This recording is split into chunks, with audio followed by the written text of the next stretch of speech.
오늘 우리에게 주신 말씀인데요. 같이 함께 읽고 그리고 오늘 우리에게 주시는 또 귀한 은혜, 이 아침 이 새벽 첫 시간 저희가 함께 같이 나누시겠습니다. 33절입니다.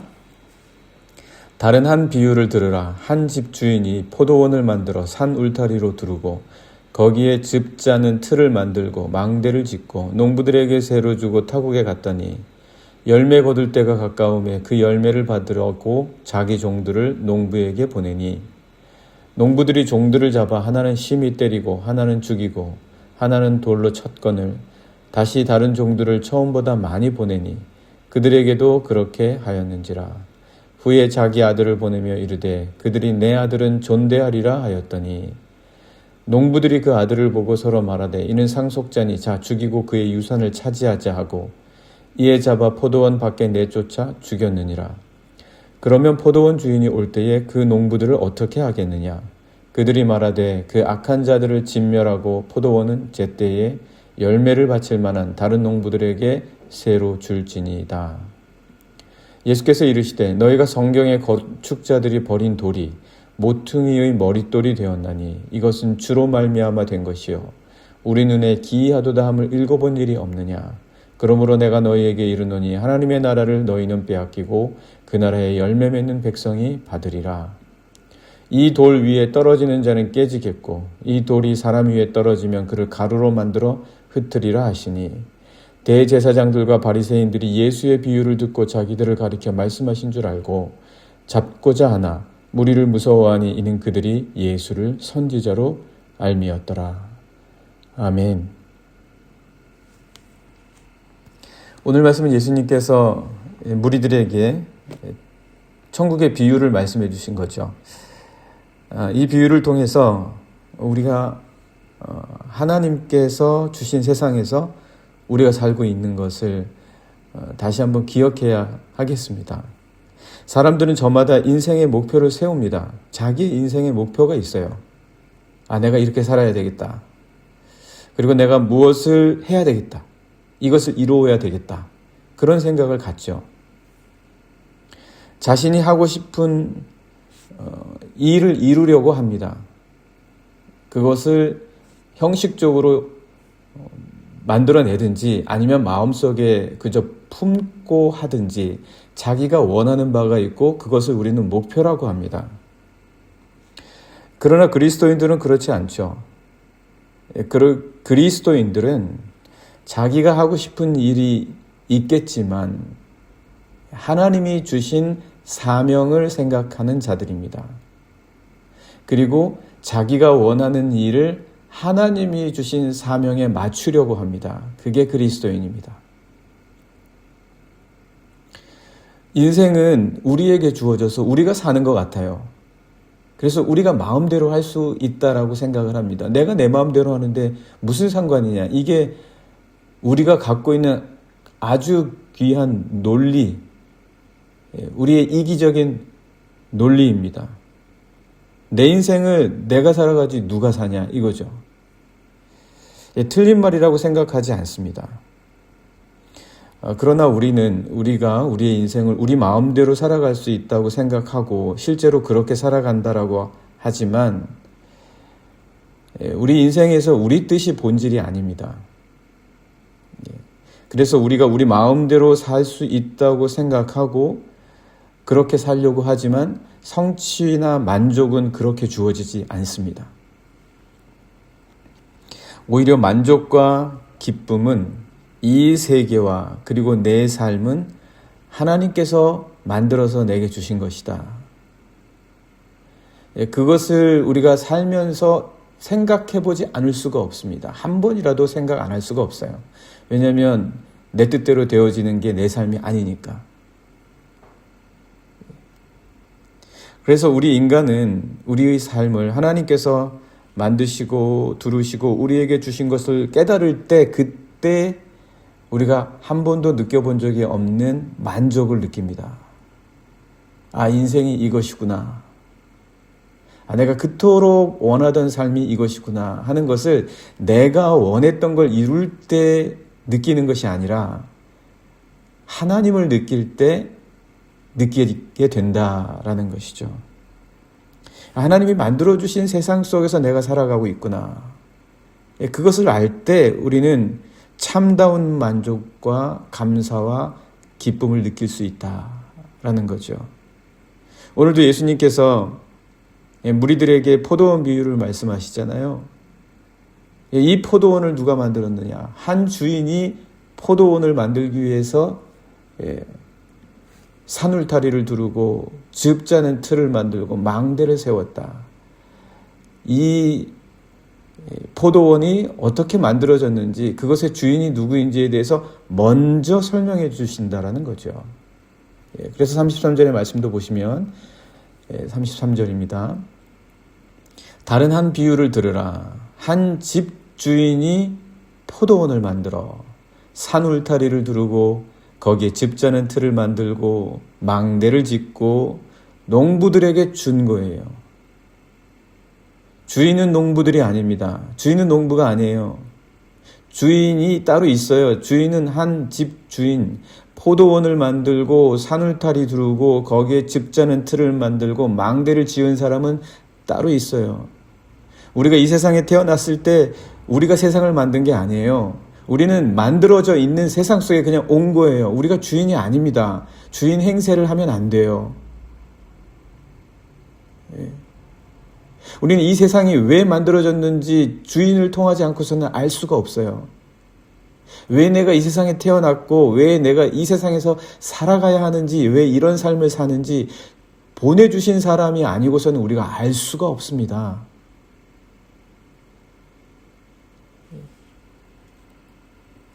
그런데 우리 인간은요, 그거를 잊어버리게 되어 있어요.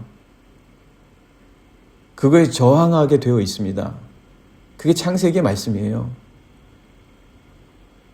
인간이 타락하고 난 이후에 인간이 하나님의 뜻을 따르기 싫어하는 것은 자연스러운 현상이 되어 버렸어요. 여기에 가장 기본적인 인간 이해가 있는 거예요. 아, 왜 인간 세상이 이럴까? 아, 왜 내가 이럴까? 당연합니다. 창세기 1장 보면 그게 이해가 안 됩니까? 그래서 그 사실을 자꾸 잊어버리는 사람들에게 주인이 메신저를 보내는 거예요. 주인의 뜻을 가진 사람들을 자꾸 보내서 알려주는 거예요. 주인이 따로 있다. 너희들이 이 세상에 태어난 것에 대한 목적과 계획을 갖고 계신 분이 따로 있다. 그거 자꾸 알려주시기 위해서 메신저를 보내시는 거예요. 그게 이제 34절에서 39절 말씀입니다. 한번 보시면은요. 34절. 열매 거둘 때가 가까움에 그 열매를 받으려고 자기 종들을 농부들에게 보내니. 그러니까 이 세상이 주인의 것이잖아요. 그 주인의 땅에서 살아갈 때 그 주인이 기대한 바가 있고 목적하신 바가 있고 계획하신 바가 있단 말이에요. 그거를 사람들이 열매로 맺도록 원하시고 그것을 잘 이루었나 거두시기 위하여 농부들에게 자기의 종들을, 메신저들을 보내신다. 35절. 그런데 농부들이 어떻게 합니까? 주인이 보낸 종들을 잡아 하나는 심히 때리고 하나는 죽이고 하나는 돌로 쳤다. 내 뜻대로 살겠다는 거예요. 내 계획이 중요하다는 거예요. 내 목적이 중요하다는 거예요. 내가 하고 싶은 걸 하겠다는 거예요. 내가 하고 싶은 걸 하는 게 내 인생이라는 거예요. 우리 인간 세계의 중요한 레퍼토리 아닙니까? 이게 인생이다라고 주장하는 바 아닙니까? 그런데 참 묘하게도 그렇게 살아서는 인생의 깊은 의미와 평안을 깨달을 수가 없어요. 이 세상은 우리에게서부터 비롯된 게 아니기 때문에 그렇습니다. 네, 그래서 36절에도 보시면 주인은 포기하지 않아요. 주인은 계속 보내십니다. 자신의 뜻을 알리기 위하여. 이게 사랑이에요. 계속 보내시는 거예요. 우리에게 하나님의 뜻을 알리시기 위해서 여러 가지 사건들과 일들을 벌이시고 하나님이 계획하신 바들을 가르치시기 위하여 그리스도 예수를 보내시기까지 하신다는 거예요. 36절 말씀 보시면 다시 다른 종들을 처음보다 많이 보내니 그들에게도 또 그렇게 하였는지라. 자꾸 거부하는 거죠. 예수 그리스도가 아니고서는 하나님의 사랑을 온전히 전해주실 수 있는 기회가 우리에게 없었을 겁니다. 그래서 37절 보면 후에 자기 아들을 보내시기까지 하셨다. 예수 그리스도를 보내주셨다. 얼마나 주인이 이 농부들을 사랑하셨으면, 하나님이 만드신 세상에 대한 목적이 얼마나 분명하셨으면, 그러니까 우리는 우리 자신의 목표와 뜻이 분명하지 않아요. 우리는 몰라요. 왜 세상을 이렇게 살아가야 했는지, 나는 내 인생을 내가 살고 싶습니다 라고 하지만 우리는 우리조차 그걸 몰라요. 그냥 고집 부릴 때가 많아요. 주인은 아신다는 거예요. 그래서 자기 아들까지 보내시면서 사랑을 보여주시는 거예요. 자기의 목적이 너무 분명하시거든요. 자기 계획이 너무나 좋으시거든요. 그래서 자기 아들을 보내시면서 이 내 아들만큼은 존대하여야 한다. 예수 그리스도의 만큼은 받아들여야 된다. 더 이상은 없어요. 예수 그리스도 이외의 길은 없습니다. 이 길은 반드시 존대돼야 돼요. 이것 말고는 다른 길이 없어요. 하나님의 뜻과 목적과 계획을 알 수 있는 방법이 없단 말이에요.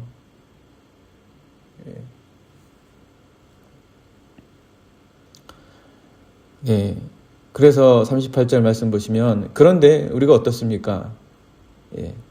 38절, 농부들이 그 아들을 보고 서로 말하되 이는 상속자니. 상속자예요. 상속자가 하나님의 뜻을 대리하는 사람이에요. 상속자가 모든 유산을 받을 권리가 있어요. 상속자의 뜻대로 되는 거예요, 결국. 그렇지 않습니까? 어떤 집이 있다고 생각해 보세요. 그 집이 현재의 주인의 것이기는 하지만 다 상속자 거예요. 결국 상속자의 뜻대로 되어지게 되어 있습니다. 이 세상은 예수님께서 이 땅 가운데 육체를 입고 오셔서 우리 눈에는 주인같이 보이지가 않아요.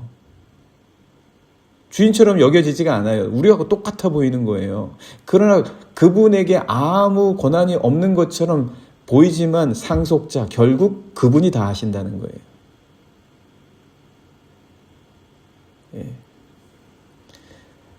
그런데 농부들은 그렇게 보이지 않으니까, 상속자는 지금 별 볼 일이 없다는 거죠. 오히려 상속자를 죽이면 그의 유산, 하나님의 유산은 다, 주인의 유산은 내 것이다라고 생각한다는 거예요. 이 세상은 다 내 뜻대로 되어지게 되어 있다. 우리 인간의 뜻대로 이 세상은 다 할 수 있다. 점점 그렇게 생각하는 거예요. 예수 그리스도의 말씀, 성경의 말씀이 무슨 필요가 있냐? 우리 인간의 문명과 진보하는 과학을 봐라. 얼마나 교만합니까? 그래서 이는 상속자니 자 죽이고 그의 유산을 차지하자. 하나님의 자리를, 그리스도 예수의 자리를 인간이 차지하려고 하는 거예요.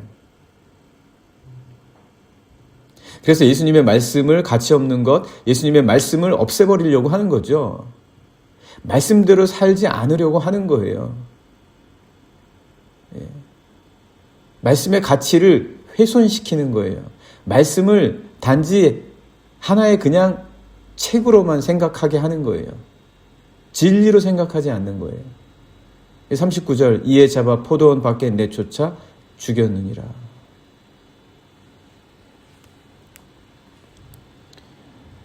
그럴수록, 그렇지만 어떻게 됩니까? 그럴수록 이 세상은 불안해져요.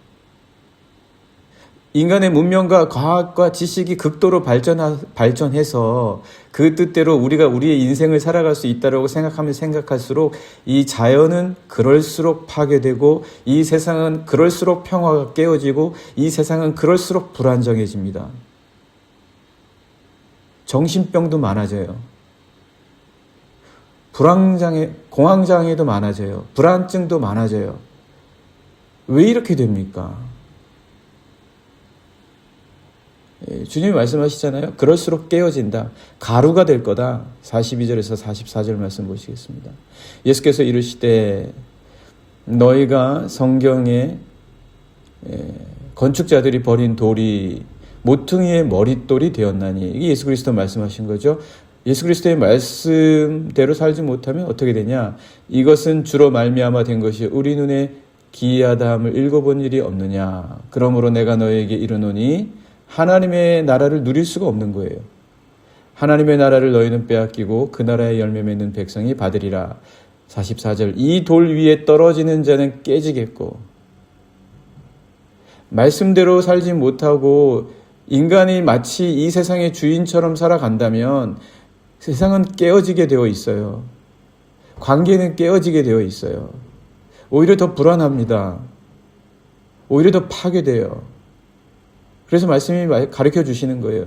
이 돌이 사람 위에 떨어지면 그를 가루로 만들어 흩으리라.